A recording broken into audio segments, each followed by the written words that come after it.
नमस्कार मित्रों, अपन BSc second year में रियल एनालिसिस पढ़ रहे थे। फर्स्ट यूनिट स्टार्ट की थी रियल एनालिसिस में और फर्स्ट पेपर है अपना ये। तो एक लेक्चर अपना हो गया था, सीक्वेंस की डेफिनेशन देखी थी और रियल सीक्वेंस की डेफिनेशन देखी थी, कुछ एक एग्जाम्पल देखे थे, नोटेशन भी बताया था मैंने। एक बार नोटेशन और लिखवा देता हूँ कि नोटेशन कैसे होता है। तो अनुक्रम का निरूपण या रिप्रेजेंटेशन ऑफ सीक्वेंस। तो देखिए पढ़े रियल एनालिसिस।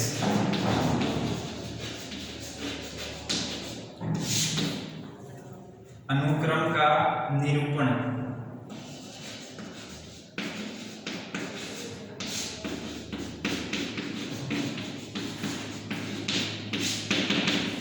निरूपण कैसे होता है?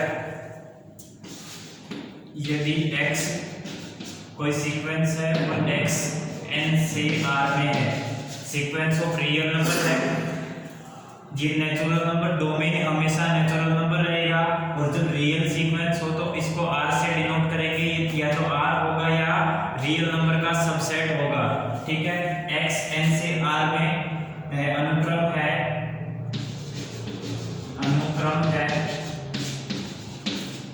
तो n belongs to natural number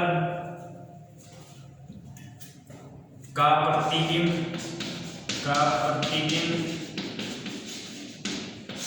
xn वो R का मेंबर हो, यानी कि ये डोमेन का मेंबर लिया, n का मेंबर लिया और ये xn है, वो मेंबर मिलेगा हमें R का। ये R का मेंबर हो तब xn है वो R का nवां पद, यानी x का xn है, xn x का nवां पद है, xn है n x का nवां पद है। और इसे हम निम्न प्रकार लिखते हैं, इसे हम निम्न प्रकार लिखते हैं। और कैसे लिखते हैं? फर्स्ट टर्म को लिखते हैं x1, सेकंड टर्म को लिखते हैं x2। देखो ये n नेचुरल नंबर का मेंबर है, ये n है वो नेचुरल नंबर का एलिमेंट है, नेचुरल नंबर के एलिमेंट तो 1 2 3 4 5 6 एंड सो ऑन इसी तरह के होंगे। तो n की जगह 1 2 3 4 5 पुट करते चले जाओ, हमें मिलेगा x1 x2 x3 x4 x5 and so on. ठीक है, फर्स्ट एलिमेंट को x1, सेकंड एलिमेंट को x2, थर्ड एलिमेंट को x3 एंड सो ऑन, इस तरह से लिखेंगे। या ऐसे भी लिख सकते हैं x1 x2 x3 x4 and so on. ठीक है, ये इसका रिप्रेजेंटेशन होता है और इसे शॉर्ट में, इसे संक्षिप्त में निम्न प्रकार लिखते हैं।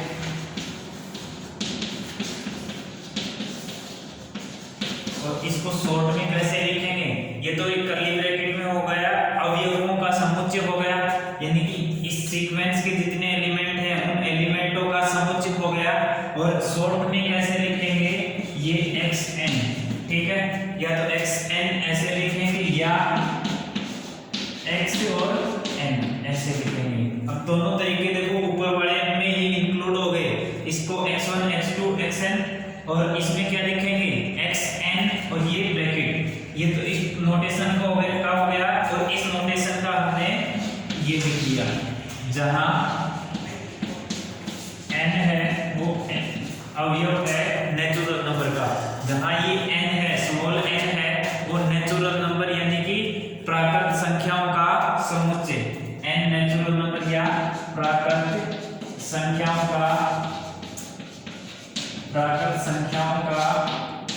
समुच्चय है। n क्या है? प्राकृत संख्याओं का समुच्चय है। ठीक है, नेक्स्ट आता है रेंज ऑफ सीक्वेंस। रेंज क्या होती है?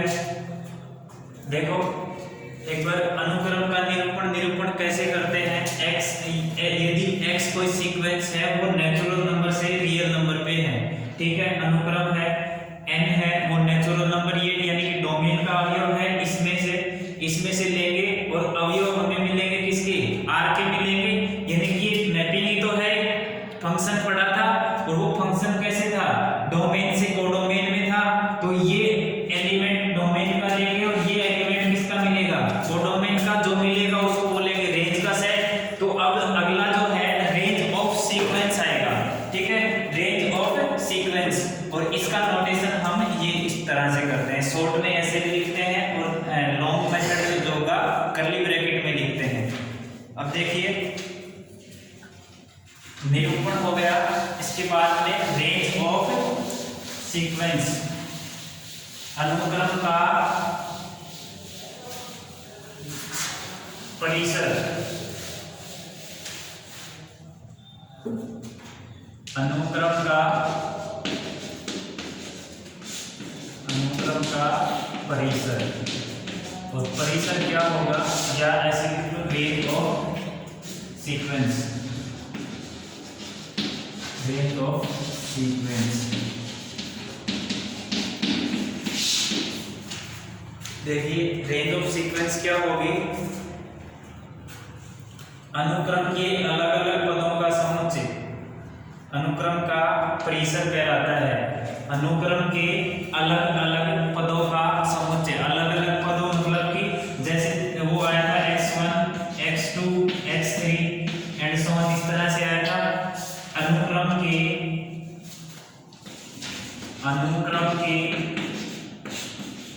अलग अलग पदों का समुच्चय, अनुक्रम के अलग अलग पदों का समुच्चय अनुक्रम का परिसर कहलाता है, अनुक्रम का परिसर कहलाता है, ठीक है। जैसे एग्जाम्पल में मैं लिखूं, एग्जाम्पल में fn बराबर है 2 raised to power n, जो लास्ट लेक्चर में हमने किया था, fn बराबर है 2 raised to power n का परिसर बताओ, परिसर बताओ, तो इसका परिसर क्या होगा, n बराबर 1 पुट करो, n बराबर 1 पुट करेंगे तो f1 बराबर होगा 2 raised to power 1, f2 बराबर होगा 2 raised to power 2, f3 बराबर होगा 2 raised to power 3, f4 बराबर होगा 2 raised to power 4 and so on. जब अनुक्रम का परिसर, यानी कि इसको एक बार सीक्वेंस की फॉर्म में लिख ले, सीक्वेंस की फॉर्म यानी कि f1 f2 f3 and so on, f1 की वैल्यू क्या आएगी 2 raised to power 1, 2 raised to power 2, 2 raised to power 3, 2 raised to power 4, और यही क्या होगा, अनुक्रम का परिसर हो जाएगा, यानी कि 2 raised to power 1, 2 raised to power 2, 2 raised to power 3, 2 raised to power 4। और डेफिनेशन देखो क्या कह रहा है, अनुक्रम के अलग अलग पदों का समुच्चय। अब देखो ये अलग अलग है, सेट की डेफिनेशन क्या होती है, समुच्चय की डेफिनेशन परिभाषा होती है, अलग अलग वस्तुओं का सुपरिभाषित समुच्चय कहलाता है। अब ये देखो इनमें से ये सभी अलग अलग हैं, क्या अलग अलग हैं, तो ये क्या हो जाएगा, ये जो सेट बनेगा वो अनुक्रम का परिसर हो जाएगा। अगर ये इनमें सभी अलग अलग नहीं हो तो ये अनुक्रम का परिसर नहीं होगा, फिर हमें इसको सेट की फॉर्म में लिखना पड़ेगा। तो इसके लिए मैं एक एग्जांपल और बता देता हूं, वो परिसर, एग्जांपल का परिसर क्या होगा। अब देखो नेक्स्ट एग्जांपल है fn बराबर -1 raised to power n, ठीक है। तो इसके लिए f1 बराबर क्या होगा, -1 raised to power 1 यानी कि माइनस का 1, f2 बराबर 1, f3 बराबर माइनस का 1 और f4 बराबर 1 एंड सो ऑन। इस तरह से आगे एलिमेंट आते जाएंगे। अब इनको सीक्वेंस की फॉर्म में डिनोट करेंगे, और सीक्वेंस क्या कहती है, कर्ली ब्रैकेट में f1 f2 f3 f4 and so on, इस तरह से आएंगे। और ये f1 का मान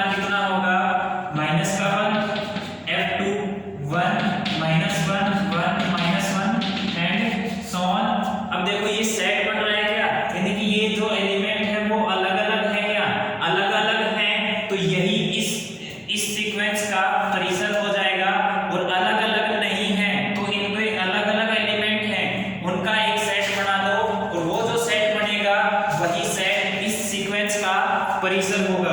अब देखो जो सेट बनाएंगे, सेट -1 फिर अगला 1 और -1 आ गया, वो लिख चुके, बनाया है वो लिख चुके, यानी आगे आने वाले सभी एलिमेंटों को हम लिख चुके हैं। और यही क्या कहलाएगा, यही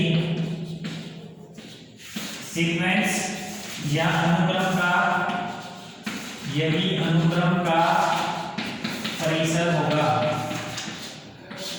यही अनुक्रम का परिसर होगा। ठीक है, अब देखिए देखिए हमने क्या कहा, range of sequence. Range of sequence क्या कहती है, अनुक्रम के अलग अलग पदों का समुच्चय अनुक्रम का परिसर कहलाता है। हमने एग्जांपल लिया ये fn बराबर -1 रेज़ टू पावर n। इसके फर्स्ट टर्म देखिए f1, सेकंड टर्म देखिए f2, third term f3, f4 and so on. इस तरह से सभी टर्म देख ली। अब इन सभी टर्म को सीक्वेंस के फॉर्म में लिखा, सीक्वेंस के नोटेशन में लिखा। नोटेशन कर्ली ब्रैकेट में इनके जो इमेज का जो सेट है, इनकी जो इमेज है उनको कर्ली ब्रैकेट में लिख दिया। अगर ये कर्ली ब्रैकेट में लिखी हुई टर्म सभी अलग अलग हैं तो यही सीक्वेंस का अनुक्रम, ये अनुक्रम का परिसर हो जाएगा, यानी कि रेंज ऑफ सीक्वेंस यही हो जाएगी। और ये अलग अलग नहीं है तो इनके अलग अलग अवयवों का समुच्चय बनाओ, यानी कि सेट के फॉर्म में लिखो, और वो सेट जो बनेगा वही अनुक्रम का परिसर होगा या रेंज ऑफ सीक्वेंस होगी। ठीक है, नेक्स्ट देखिए कांस्टेंट सीक्वेंस, अचर अनुक्रम।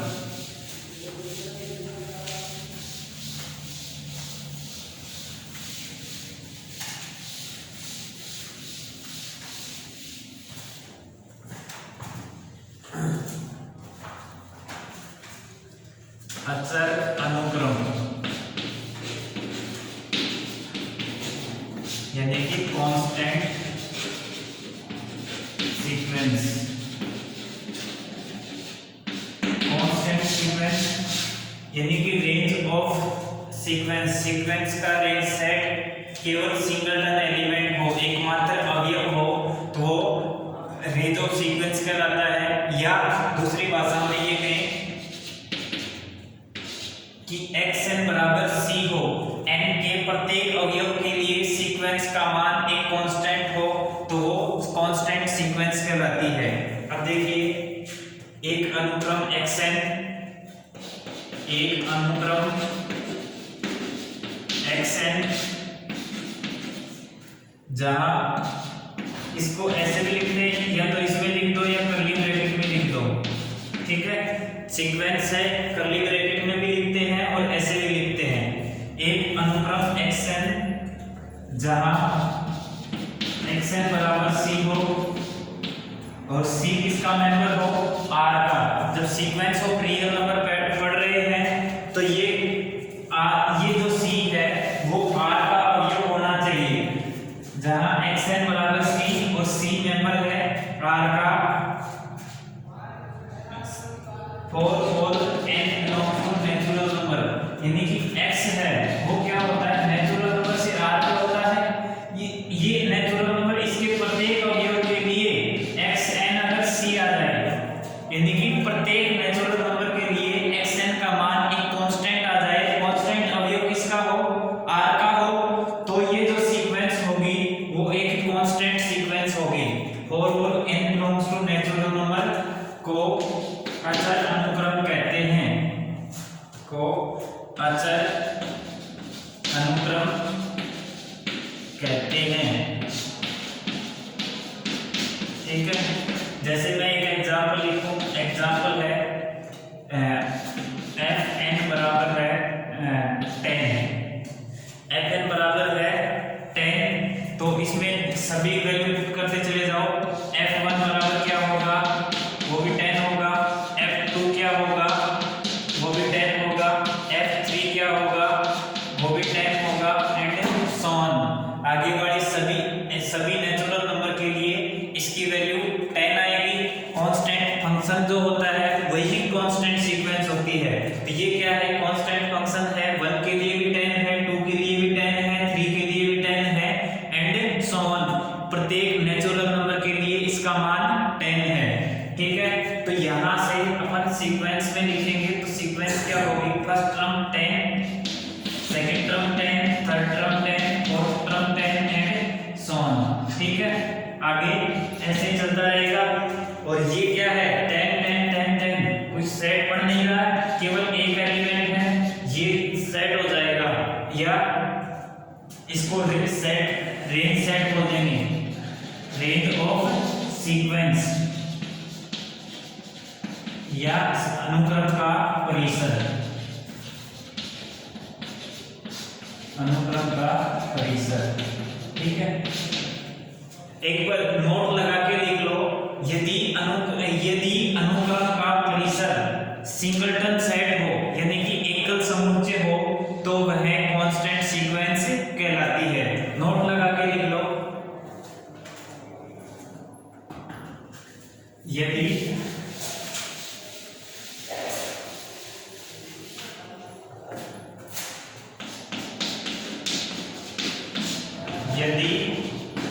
अनुक्रम का परिसर एकल समुच्चय हो, यानी कि सिंगलटन सेट हो, केवल एक अवयव हो सेट में, एकल समुच्चय हो, तब यदि अनुक्रम का परिसर एकल समुच्चय हो, तब अनुक्रम अचर अनुक्रम कहलाता है, अचर अनुक्रम कहलाता है। ठीक है, या तो ये डेफिनेशन लिख लो या उत्तरवाणी लिख लेना। ठीक है, यह अनुक्रम जो भी सीक्वेंस है उसका जो रेंज सेट है या परिसर है वो सिंगलटन सेट आ जाए, तो वो जो अनुक्रम है वो अचर अनुक्रम कहलाएगा। ठीक है, या दूसरी भाषा में एक अनुक्रम है xn, वो xn इक्वल टू c हो, c मेंबर r का हो, for all n belongs to natural number. ये जो साइन है वो फॉर ऑल का है, फॉर ऑल यानी प्रत्येक नेचुरल नंबर के लिए, प्रत्येक नेचुरल नंबर के लिए ये xn बराबर c हो, तो ये xn अनुक्रम है वो अचर अनुक्रम कहलाएगा। ठीक है, ये अचर अनुक्रम कहते हैं इसको। फॉर एग्जांपल में लिखेंगे fn बराबर 10, तो ये n बराबर 10 है, n किसका मेंबर है, नेचुरल नंबर का है, तो n बराबर 1 2 3 4 5 एंड सो ऑन पुट करेंगे, तो f1 बराबर 10, f2 बराबर 10, f3 बराबर 10 एंड सो ऑन। ठीक है, 10 10 10 10 10 सभी के लिए 10 आता जाएगा। और इसको जब रेंज सेट के फॉर्म में लिखेंगे तो ये इसके अलग अलग केवल एक ही है, 10 ही रिपीट हो रहा है, तो केवल एकल सेट होगा, ये एकमात्र एलिमेंट होगा इस सेट में, और ये एकमात्र सेट रेंज ऑफ सीक्वेंस कहलाएगा, अनुक्रम का परिसर कहलाएगा। अब ये एकमात्र एकल एलिमेंट एकल समुच्चय है, जब इसके लिए हम नोट लगा के लिख लेते हैं, यदि अनुक्रम का परिसर एकल समुच्चय हो, अनुक्रम का परिसर एकल समुच्चय हो, तो अनुक्रम अचर अनुक्रम कहलाता है। ठीक है, अब नेक्स्ट देखिए,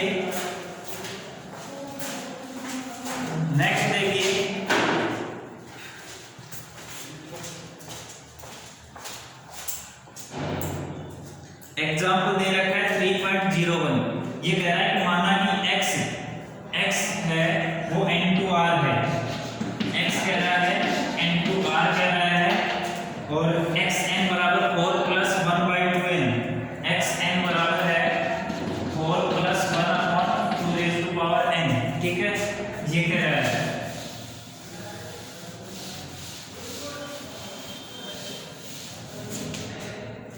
ये है द्वारा परिभाषित किया जाता है, तो अनुक्रम, अब देखो अनुक्रम क्या होगा, इसमें x1 पहला n बराबर 1 रखेंगे तो वो एलिमेंट आएगा, x2 n बराबर 2 रखेंगे तो वो एलिमेंट आएगा, x3 x4 and so on होगा। n बराबर जब 1 रखेंगे, x1 जब n बराबर 1 रखेंगे तो x1 आएगा 4 प्लस 1/2, 4 दूनी 8 और 1 9/2 होगा। और जब x2 n बराबर 2 रखेंगे तो 4 प्लस 1/2 का स्क्वायर 1/2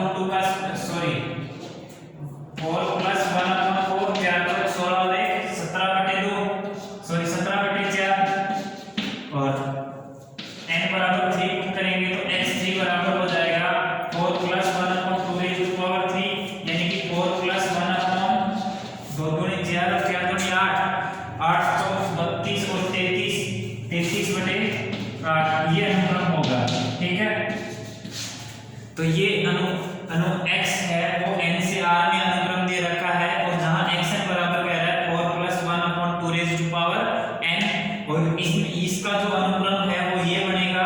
अनुक्रम को x1 x2 x3 and so on इस फॉर्मेट में लिखते हैं। n बराबर 1 के लिए x1, n बराबर 2 के लिए x2, n बराबर 3 के लिए x3। ये 1 2 3 4 ये है, ये नेचुरल नंबर के अवयव हैं। x1 x2 x3 x4 ये इस r के मेंबर हैं। यहाँ ये तो 1 है, 1 2 3 ये किसके मेंबर हैं? n के। और x1 x2 x3 ये मेंबर हैं किसके? r के। ठीक है, तो ये जो सेट बनेगा वो इसका एक अनुक्रम होगा। ठीक है, और इसे इस अनुक्रम x को निम्न रूप में लिख सकते हैं, वो मैंने बताया 4 + 1/2 raised to power n, या तो ऐसे लिख लो या ऐसे लिख लो 4 + 1/2 raised to power n। इन दोनों तरीके से लिख सकते हैं इसको। ठीक है, ये पहला एग्जांपल था। सिमिलरली दूसरा एग्जांपल कह रहा है x है वो n से r में है, नेचुरल नंबर से r में है, और xn बराबर है 1 - 1 raised to power n, और तो अनुक्रम होगा, अनुक्रम जब n बराबर 1 पुट करेंगे तो माइनस और माइनस ये प्लस 2, n बराबर 2 पुट करेंगे तो -1 की पावर 2, ये प्लस का हो जाएगा 1 - 1 0। तो ये अनुक्रम जो आएगा वो 2 0 2 0 2 0 इस टाइप से आता जाएगा। ठीक है, 2 आएगा n विषम हो और 0 आएगा n सम हो। ठीक है, थर्ड वाला मैंने करवा दिया है -1 raised to power n/n, तो -1 1/2 -1/3 1/4 एंड सो ऑन। ठीक है, ये अनुक्रम है। ठीक है, उम्मीद करते हैं समझ में आया होगा। अगर कोई डाउट हो तो वो नेक्स्ट लेक्चर में देखेंगे, और इस पे कुछ नोट हैं 4-5 इनके स्टेटमेंट से रिलेटेड है कि कोई सीक्वेंस में किसी टर्म का ऐड कर दे, सब्ट्रैक्ट कर दे तो क्या होगा, कैसे क्या अरेंजमेंट आएंगे, वो नेक्स्ट लेक्चर में देखेंगे। धन्यवाद।